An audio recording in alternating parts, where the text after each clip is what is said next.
Hey guys, it's Spicy. So we're a couple hours away from release on NA, and I just wanted to take a quick look at the patch notes, tell you guys some things that stood out to me and how I think they're going to impact the meta going forward. Looking at it right now, it looks like whichever character they touch, they made positive changes to them. So the first one I want to look at is Omen, and who got the best change hands down in these patch notes. If you're someone who played Omen before this game came out, this game now is on easy mode for you because every ability is pretty much 10 times better now. If you look at something like Paranoia, instead of a quick cast, it's something that you equip now, and it's going to be a lot easier to hit, especially at close range. Also made a big change to Dark Cover, which is Omen's smoke.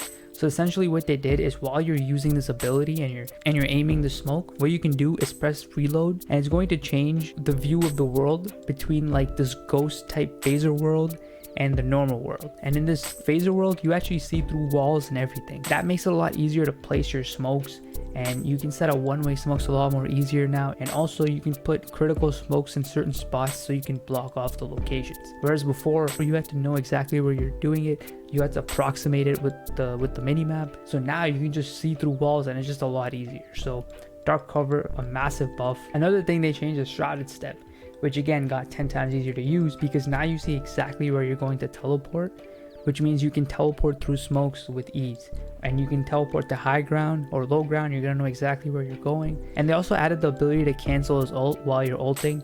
If you see a bunch of people around you and it looks like it's a dangerous situation, you can actually cancel his ult and get back to where you were. It's gonna be interesting to see how good he does in the meta now. On the other side, when it comes to Sage, they pretty much nerfed all her abilities. So her healing orb now, the cooldown is increased by 10 seconds. Her barrier now has 200 less health, and it's going to go down 10 seconds earlier. So this is something they did to nerf Sage, and I can see why, because even after all these nerfs, I can tell you she's still going to be someone that you see a lot in ranked just because of her healing ability. So it makes sense why they nerfed her a bit. And even through all that, she still has her slow orbs, which are insanely powerful because it can slow a push at any time and give your teammates a chance to rotate. So Sage is still going to be a strong character despite the nerfs. Don't let these nerfs fool you at all. It's just going to be a little easier to deal with her. That's it. Now as we go down, we look at the Raze nerf. This is kind of interesting because when you look at the Blast Pack, the problem with the Blast Pack wasn't necessarily the damage output. It was the mobility that it gave Raze. Now, I haven't tested this in game. I'm going to have to test it out when the game drops in NA. But I wonder if this is going to affect her mobility, because one of the major things about it, you can use the Blast Pack to get around and bounce from place to place. I wonder if it's going to impact how much distance she can cover now, because the radius of the blast is reduced by 1 meter. So this is something we're going to have to test out. If it does impact it, then it's a massive nerf to her ability, because if you were on Reddit, you see insane plays where Raze pretty much can cover half the map by using 2 blast packs. I wonder if that's still going to work, because if the blast radius is less, then I really don't think it would work, and it shouldn't.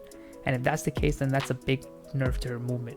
And then next, we also have some changes to Jett. What they did for Jett is they increased her smokes duration from 4 to 7 seconds, so 3 seconds more. So that's really good, because she's been in this spot where a lot of people kind of look at her and they laugh and think, is she really that worth it? What I'm going to say about that is that what makes Jett really good is her Tailwind ability, which is a really powerful ability because it allows you to get a kill and not get traded 1-for-1, because you can use Tailwind to get back to safety quickly without being tagged by a bullet and slowed down.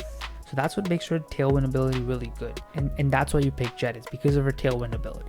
And what they did is they buffed it even more, because now she can use it to get past Cypher Trap wires, so that's something that can help you a lot more too. So Jett, I think, is in a decent spot. Again, I think it's a high skill ceiling hero, but that ability to use Tailwind and avoid getting 1-for-1 traded, that's massive. Now when it comes to Phoenix, what they did is they pretty much nerfed the healing of all of his abilities, Hot Hands and Blaze. They slightly nerfed it because they changed the healing per second, but the 2 massive buffs they did that outweigh those nerfs: the Curveball ability, which now flashes targets for a longer duration of time from 0.8 seconds to 1.1, and also Run It Back, which is his ult. When you get back to your body, it automatically reloads all your weapons. Alright guys, thanks for watching this video. Hope you guys enjoyed it. Remember to drop by my stream a couple hours from now when this game drops. We're going to be checking out all the new skins. We're going to be checking out the new character Reina and the new map, and we'll be going over everything. Spicy Curry 0 on Twitch. Make sure you drop by, and I'll see you guys next time.